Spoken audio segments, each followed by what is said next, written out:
سړی خبر نه دی چې لاندې یو مار دی او ښځه چیچي. ښځه هم نه پوهېږي چې د سړي د پاسه یوه لویه ډبره ده.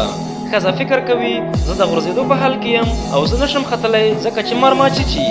ولې دا سړی لږ زور نه کار نه اخلي او ما ولې نه پورته کوي؟